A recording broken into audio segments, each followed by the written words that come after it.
প্রিয় দর্শক আসসালামু আলাইকুম। শুরু করতে যাচ্ছি আজকের বাংলাদেশ প্রতিবেদন। আজকে বাংলাদেশ প্রতিবেদনের আমাদের সাথে যুক্ত হয়েছেন সুন্দর মিষ্টি এই আপুটি। অডিও কলের মাধ্যমে সরাসরি আপুটির সাথে আমরা কথা বলে নিব। তাই কেউ কোথাও যাবেন না, সম্পূর্ণ ভিডিও ধৈর্য সহকারে দেখার চেষ্টা করুন। আমাদের ভিডিওটি ভালো লেগে থাকলে একটি লাইক, একটি কমেন্টস করে আপনার মূল্যবান মতামত জানিয়ে দিতে পারেন আমাদের কমেন্ট বক্সে। চ্যানেলে নতুন হয়ে থাকলে চ্যানেলটিকে সাবস্ক্রাইব করে পাশে থাকা বেল আইকনটি ক্লিক করে দিবেন। তো বিএস দেরি না করে সরাসরি চলে যাব আমরা এই আপুটির কাছে। ভিডিওটি কন্টিনিউ করার চেষ্টা করুন। তো আসুন সরাসরি কথা বলে নিই আপুটির সাথে। আপু আসসালামু আলাইকুম। ওয়ালাইকুম সালাম। মাশাল্লাহ, খুব সুন্দর কণ্ঠ আপনার, সুন্দর চেহারা আপনার, অনেক স্মার্ট একটি মেয়ে আপনি। খুব ভালো লাগলো আপু আপনার সাথে কথা বলে। তো আমরা জানতে চাচ্ছি আপু, আপনি কেমন আছেন? আছি আলহামদুলিল্লাহ, ভালো ভাইয়া। আলহামদুলিল্লাহ, আপনি ভালো আছেন জেনে অনেক খুশি হলাম। দর্শক চাই আপনি ভালো থাকুন। তো আপু, আমরা জানতে চাচ্ছি প্রতিবেদনে আসার মূল কারণটা কি, কেন আসলেন, কিসের জন্য আসলেন? দর্শকের উদ্দেশ্যে কথাগুলো তুলে ধরুন। প্রতিবেদনে আসছি ভাইয়া, যদি ভালো একটা মানুষ পাই বিয়া শাদী বসবো, এই জন্য আসছি প্রতিবেদনে। আচ্ছা, বুঝতে পারলাম আপু। তো আপনি এত সুন্দরী, এত স্মার্ট একটি মেয়ে, এত কিউট দেখতে আপনি। তো আমরা জানতে চাচ্ছি, মানে আপনার আগে কখনো বিয়ে শাদী হয়েছিল আপু? না, আমার বিয়া শাদী হয় নাই। বিয়া শাদীর কথা আসছিল, তবে বিয়া শাদী ভাঙা গেছে ভাই। টাকা পয়সা চাই, মোহর চাই, এই জন্য। আচ্ছা আচ্ছা, তো আপনার আশেপাশে থেকে অনেক বিয়ের প্রস্তাব নিয়ে আসছিল অনেকেই, তো এখন দেড়মোহরের জন্য আপনি বিয়ে করতে পারতেছেন না, বিয়ে করেননি। তারা সবাই আপনার কাছ থেকে যৌতুক চাচ্ছে নাকি আপু?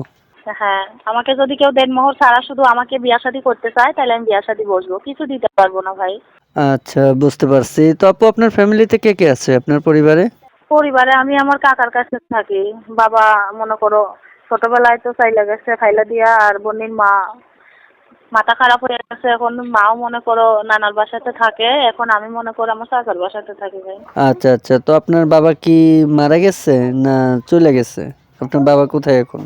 বাবা বিয়া করছে, মা আছে, মার দেখাশোনা করি, যাই নানার বাসায়। তবে আমি আমার চাচার কাছে থাকি, আমার বড় চাচার বাসাতে থাকি। আচ্ছা আপু, বর্তমান বয়স কত আপনার? আমার বয়স 20-এ পড়ছে ভাইয়া। আপু, যা যা বলবেন সত্য কথা বলবেন, কারণ মিথ্যা কথা বলবেন না। কারণ এমনিতে অনলাইনে যারা আসে তারা অতি শতাংশই মিথ্যা কথা বলে, অনেক ভাই বেড়াদারি প্রতারণার শিকার হয়েছে। তো আমরা চাই যেন আমাদের কোনো খারাপ রেকর্ড না আসুক। তো আপু, সত্যি করে বলেন, আপনার কি আগে বিয়ে শাদী হয়েছিল? না, বিয়া শাদী হয়নি। আচ্ছা, আপনার বয়স 20 বছর হয়ে গিয়েছে, এখনো আপনার বিয়ে শাদী হয়নি। যাক আলহামদুলিল্লাহ, আপনি সত্যি কথা বললে তো ভালো। সত্যি কথা বলেছেন। দর্শকের সাথেও, যারা আপনাকে ফোন করবে তাদের সাথেও আপনি সত্যি কথা বলবেন। এটাই আপনার কাছ থেকে আমরা আশাবাদী। তো আপু, এখন বর্তমানে আপনি পড়াশোনা করতেছেন না কোন ক্লাস পর্যন্ত পড়াশোনা করেছেন? পড়ালেখা করেন আপনি? লেখাপড়া করেছি, 8 পর্যন্ত পড়াশোনা করেছিলাম, তারপর আর পড়াশোনা করতে পারিনি। আচ্ছা, তো আপু এখন ফাইনাল কথাতে আসি।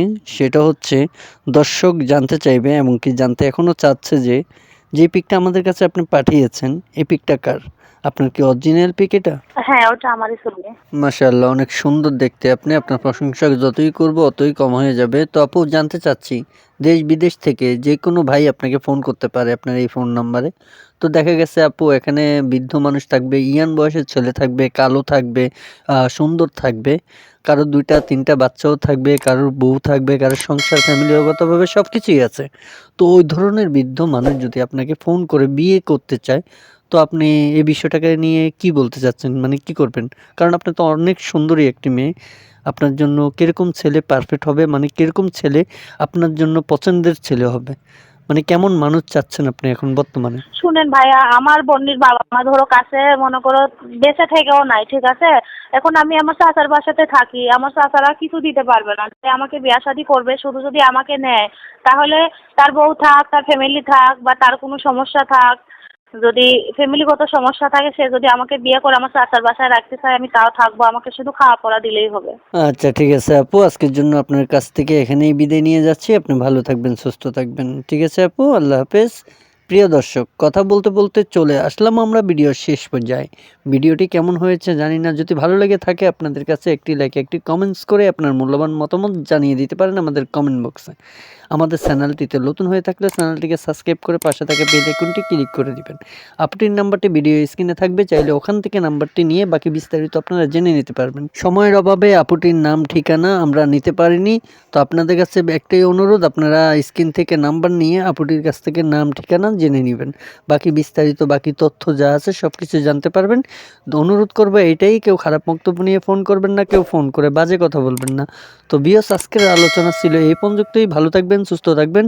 দেখা হবে অন্য কোনো নেক্সট আরও একটি ভিডিও নিয়ে। আল্লাহ হাফেজ, আসসালামু আলাইকুম।